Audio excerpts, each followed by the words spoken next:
Alice Cooper, the rock icon who is still at the top of his game and still rocking audiences at the age of 75, recently revealed just how wild his drinking habits had got.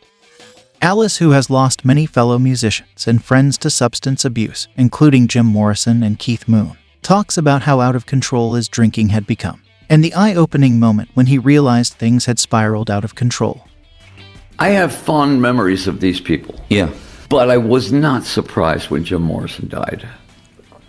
You know, I really liked Jim. Jim was really such a great artist. Everything about their albums was great. The Doors were one of the most creative bands ever because they had to follow Jim.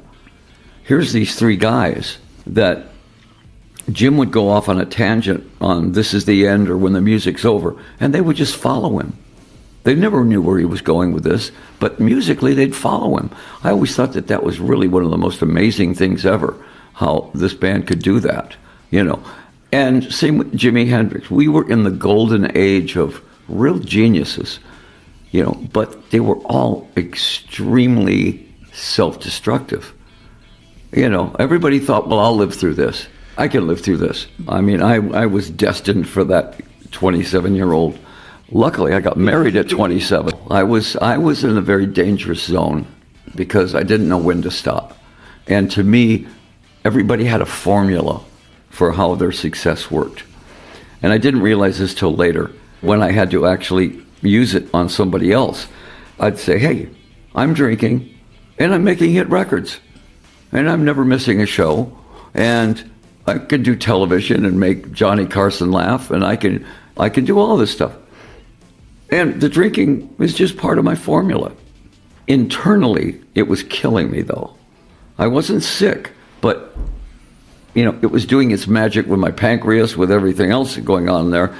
The doctor said if you would have had hangovers, it would have been the best thing ever for you. But you have to be sober to have a hangover. And I never got sober. I just stayed on this golden buzz. I'd wake up in the morning and have a beer, and I was, okay, going. I was going.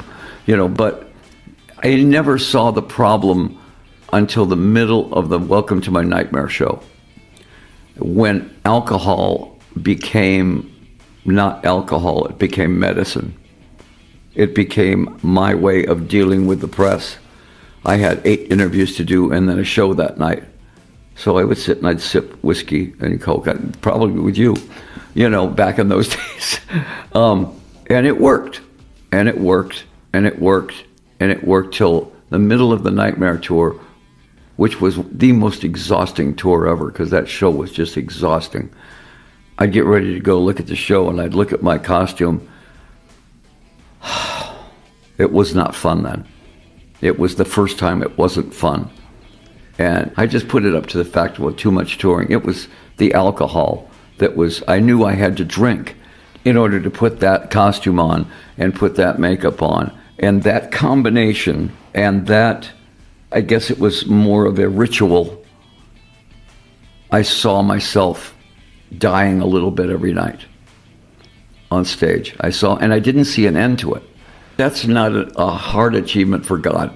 Yeah. For me, it was, he just basically took it away from me because I woke up one morning and it was gone.